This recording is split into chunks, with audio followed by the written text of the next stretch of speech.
राम राम दोस्तों। अगर भैया आप लोग भी कोई लोन लेकर फंस गए हैं और उस कर्ज का जीवन से मुक्ति चाहते हैं तो ये वीडियो आप लोग बहुत ही ध्यान से देख लीजिएगा।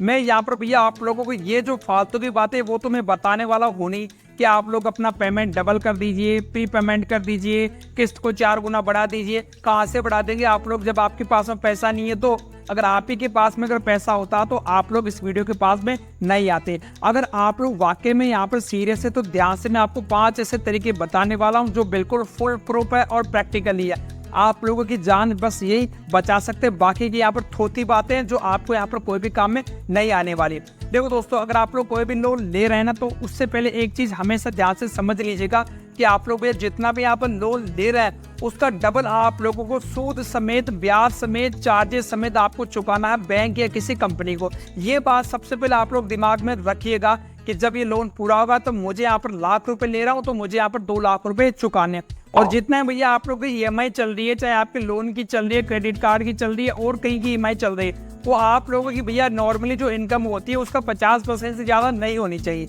लेकिन ये बात यार हमने लोन लेने से पहले नहीं सोची, लेकिन अब हम फंस चुके हैं। तो मैं आपको जो 5 तरीके बताऊंगा उनमें से एक ऐसा तरीका होगा जो आप लोगों की 101% ही मदद करने वाला है। तो नंबर 5 के ऊपर सबसे पहले आपको ये काम करना है कि आपके पास में जितने भी सारे लोन चल रहे हैं ना उनको एक ब्लैंक पेपर के ऊपर 3 कॉलम बनाना है। सबसे पहले आप लोगों को लिखना है भैया आपने लोन का अमाउंट कितना लिया, दूसरा भैया आप लोगों की ईएमआई कितनी चल रही और उसका रेट ऑफ इंटरेस्ट कितना है, और तीसरा आप लोगों को यहाँ पर उसका टेन्योर चेक करना है। अब इसके बाद में आप लोगों को एक चीज पता लग जाएगी कि सबसे महंगा लोन कौन सा चल रहा है। तो सबसे पहला काम आपको यही करना है कि सबसे महंगे लोन को सबसे पहले आइडेंटिफाई करना है। दूसरा स्टेप आपको ये करना है, आपको ये तो पता लग गया कि भैया सबसे महंगा लोन कौन सा है। अब मैं आपको जैसे एक बात बताऊं, जैसे होम लोन होता है वो सबसे सस्ता लोन होता है, पर्सनल लोन होता है वो उससे थोड़ा सा महंगा होता है, और क्रेडिट कार्ड के ऊपर जो लोन होता है वो उससे भी महंगा होता है। तो अब तीनों के अंदर आपको सबसे पहले फोकस करना है क्रेडिट कार्ड के लोन के ऊपर, उसके बाद पर्सनल लोन के ऊपर, और तीसरा सबसे लास्ट में आपको ध्यान रखना है होम लोन के ऊपर। तो आप लोगों का पूरा फोकस होना चाहिए यहाँ पर जो सबसे ज्यादा जो महंगा लोन चल रहा है उसके ऊपर आप फोकस करेंगे। अब उसके लिए आप करेंगे क्या दोस्तों? उसके लिए आप लोगों को काम करना है कि जो आपका यहाँ पर जो लॉन्ग ड्यूरेशन के लिए जो लोन चलने वाला, जो सस्ता लोन चलने वाला, जिससे कोई सिक्योर लोन है, कोई होम लोन है, उसी के अंदर आपको यहाँ पर टॉप अप लेना है। और उसको टॉप अप को लेकर यहाँ पर आपको जो क्रेडिट कार्ड के ऊपर लोन चल रहा है या सबसे जो महंगा आपको लोन पड़ रहा है, कोई पर्सनल लोन पड़ रहा है, उसको यहाँ पर सबसे पहले यहाँ पर क्लोज करवा दो।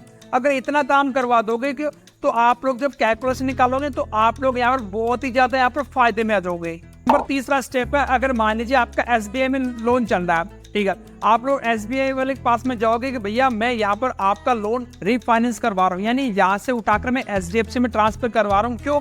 क्योंकि मुझे वहाँ पर जो ब्याज दर है वो इस समय सस्ती मिल रही है। तो या तो भैया वो एसबीआई वाला वो खुद ही आपके रेट ऑफ इंटरेस्ट यहाँ पर डाउन कर देगा, नहीं करता है तो भैया आप लोग पूरी कंडीशंस के साथ में यहाँ पर देख लेंगे, उसको ट्रांसफर करवा लेंगे, यानी बीटी करवा लेंगे, आप लोग बैलेंस ट्रांसफर करवा लेंगे। इसकी वजह से भी आप लोगों को एक तो लोन का अमाउंट यहाँ पर ज्यादा मिलेगा, दूसरा आप लोगों को टाइम एक्स्ट्रा मिल जाएगा आप लोग अपनी किस्तों को चुकाने के लिए, और तीसरा आपको यहाँ पर जो एक्स्ट्रा ब्याज लग रहा था वो यहाँ पर ब्याज कम लगने वाला है। तो नंबर चौथा टिप्स है भैया, अगर आपके पास में कोई लिक्विड यहाँ पर कोई भी धन पड़ा हुआ है, या जैसे मान लीजिए आपके पास में कोई बच्चे की शादी के लिए जो 5 साल बाद में होने वाला है, कोई एजुकेशन के लिए 5 साल 2 साल, यानी थोड़ा उसके अंदर टाइम है, कोई आपने एफडी वगैरह करवा रखी है, कहीं पे कोई इन्वेस्टमेंट कर रखा है, तो बिल्कुल भी मत सोचो, उसको यहाँ पर तोड़वा लो और कर्ज को चुका दो, या आप लोग भैया प्री पेमेंट करवा दो। तब आप लोग यहाँ पर सबसे ज्यादा फायदे में रहेंगे, क्योंकि वहां पर आप लोग 7, 8, 9% इतना आप लोग अर्ज कर रहे हैं और इधर आप लोग 20, 25, 30% यहाँ पर ब्याज दे रहे हैं। तो कोई मतलब नहीं है, उधर वहां पर इतने तो महंगाई मार जाएगी आप लोगों की, 2 से 3% का फायदा होगा, और इधर आप लोग कम से कम 15% यहाँ पर अपने बचा पाओगे। तो बिल्कुल परहेज मत करो, पड़ा है बेच दो और इस कर्ज को चुका दो।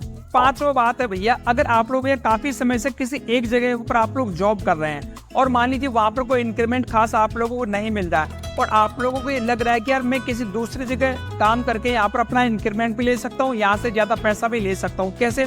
मान लीजिए आप लोग किसी एक कंपनी में काम करते हैं, वहां पर आपको सैलरी मिल रही है 35,000 रुपए, काफी समय से कोई खास यहाँ पर इंक्रीमेंट नहीं हो रहा, तो आप लोग किसी बी कंपनी के अंदर काम करके जा सकते हैं। अगर वहां पर आपको 40,000 रुपए मिल रहे हैं तो भी वहां पर फायदा है, क्योंकि आप लोग यहाँ पर 5,000 रुपए एक्स्ट्रा कमा रहे हैं, और वो 5,000 रुपए आप लोग यहाँ पर या तो किसी ईएमआई को प्रीपेमेंट में लगाएंगे, या अपने लोन को जल्दी से क्लोज करने के लिए आप लोग एक्स्ट्रा पे करेंगे, या आपके पास में थोड़ा सा यहाँ पर फाइनेंशियल थोड़ा सा स्पेस मिल जाएगा। और भैया सबसे इम्पोर्टेंट बात है, आप लोग अपनी जब तक इनकम प्रूफ यहाँ पर इंक्रीज नहीं करेंगे, यानी इनकम आप लोग नहीं बढ़ाएंगे, तब तक भैया आप लोग इसी उलझन में पड़े रहेंगे दोस्तों।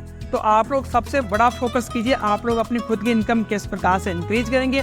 और भैया जब इनकम बढ़ने लगेगी ना, तो ये लोन वगैरह चुकते दिखेंगे। और हाँ, एक कर्ज को चुकाने के लिए दूसरा उसी कंडीशन का कर्ज मत लेना, यानी कि अगर आपने पहले 15% के ऊपर ले रखा और उस कर्ज को चुकाने के लिए 20% पर दूसरा लोन ले रहे, ऐसा गंदा काम बिल्कुल मत फंसना। इसको चुकाने के चक्कर में ये भी नहीं चुकेगा और वो और आपके गले पड़ जाएगा। तो ये कुछ तरीके दोस्तों आप लोग यहाँ पर कर्ज चुकाने के। अगर कोई भी सवाल है नीचे मुझे कमेंट में पूछिएगा। जानकारी पसंद आई तो एक लाइक कर दीजिएगा। और आज के लिए इतना ही, धन्यवाद। राम राम सा।